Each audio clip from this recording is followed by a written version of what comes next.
3 వన్డేల సిరీస్‌లో భాగంగా టీమిండియా లంక మధ్య జరిగిన మూడో వన్డేలో ఆసక్తికరమైన ఘటన చోటు చేసుకుంది.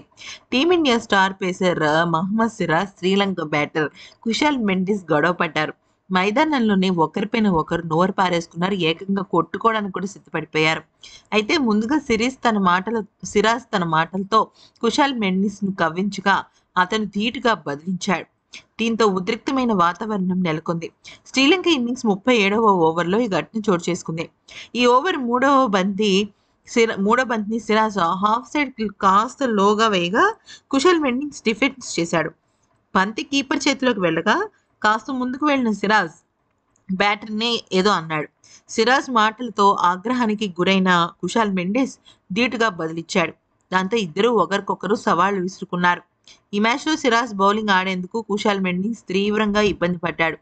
పూర్తిగా డిఫెన్స్‌కే పరిమితమైపోయాడు. దాంతో ఆగ్రహానికి గురైన సిరాజ్ కుశాల్ మెండిస్‌ను రెచ్చగొట్టే ప్రయత్నం చేశాడు. ప్రస్తుతం దీనికి సంబంధించిన ఫుటేజ్ సోషల్ మీడియాలో వైరల్‌గా మారిపోయింది. ఇక ఇది చూసిన విరాట్ కోహ్లీ అలాగే రోహిత్ శర్మ ఇద్దరు కూడా ఏం జరుగుతోంది వీళ్ళిద్దరి మధ్య అంటూ డిస్కషన్ పెట్టుకున్నారు. ఆ తర్వాత వాళ్ళిద్దరి మధ్య ఆపడం జరిగింది కానీ పెద్దగా ప్రయోజనం లేకుండా పోయింది.